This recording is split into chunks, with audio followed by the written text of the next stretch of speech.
639 sir సభ్యులు లేరు YCP MLAs నా దీని మీద చిన్న వివరణ ఇవ్వాలనుకున్నానండి. దయచేసి కూర్చోండి ప్లీజ్.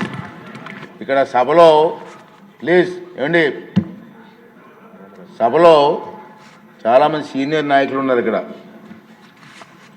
మంత్రులు చేసిన పెద్దలు కూడా ఉన్నారు. మీ దృష్టికి ఒక విషయం తీసుకురావాల్సిన అవసరం ఉంది. ఈ సమావేశాలలో దురదృష్టవశాత్తు దాదాపు 25 ప్రశ్నలకు సభలో సమాధానం లభించలేదు. ప్రతిపక్షానికి చెందిన గౌరవ సభ్యులు ప్రశ్నలు వేస్తున్నారు, రావట్లే.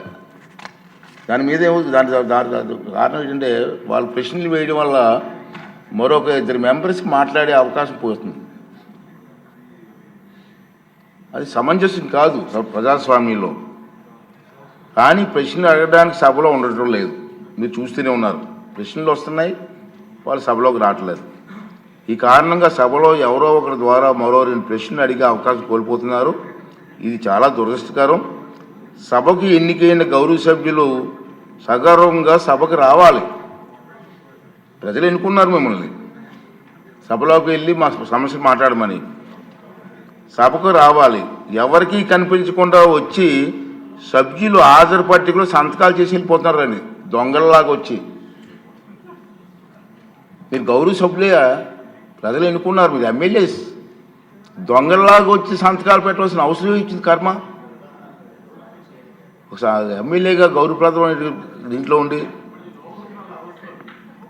హాజరు పట్టికలో సంతకం చేసి సభకు ఆ మొహం చాటేయడం వారికి గౌరవాన్ని తగ్గించిందే తప్ప పెంచదని చెప్పి నా తాలూకా అభిప్రాయం. వీరిలో ముఖ్యంగా నా దృష్టికి వచ్చింది వై బాలనాగిరెడ్డి గారు, తాటిపర్తి చంద్రశేఖర్ గారు, రేగం గారు, మత్స్యలింగం గారు, విరూపాక్ష గారు, మత్స్యరాస విశ్వేశ్వరరాజు గారు, ఆగిపాటి అమర్నాథ్ రెడ్డి గారు, దాసరి సుధ గారు. మనం చూసాం, మనం గవర్నర్ ప్రసంగం ముగిసిన తర్వాత అంటే ఫిబ్రవరి 24వ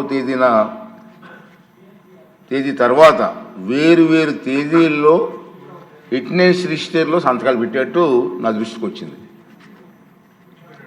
అంత దొంగచాటును వచ్చి ఒక దొంగల మాదిరిగా సంతకాలు పెట్టవలసిన అవసరం లేదు. కానీ వారు ఎవరు కూడా నాకు సభలో కనిపించలేదు. సంతకాలు ఉన్నాయి కానీ సభలో కనిపించారండి మీకు ఎవరికన్నా? నాకైతే కనిపించలేదు. ఇది ఎంతవరకు సమంజసం వారే నిర్ణయించుకోవాలి. మనల్ని ఎన్నుకున్న ప్రజలు మనం ఆదర్శంగా నిలవాలి తప్ప ప్రజలకి, మీకు ఓట్లు వేసిన ప్రజలకి తలవంపులు తెచ్చేలే ప్రవర్తించకూడదని చెప్పి నా అభిప్రాయం. ఈ సభ ముందు పెట్టాలని చెప్పి నేను ఈ 2 విషయాలు మీకు తెలియజేస్తానండి. ఇప్పుడు వారు వేసిన క్వశ్చన్ కూడా ఇప్పుడు మళ్ళీ పోస్ట్ రాలేదు కాబట్టి డీమ్ టు ఆన్సర్గా ప్రకటిస్తున్నాను.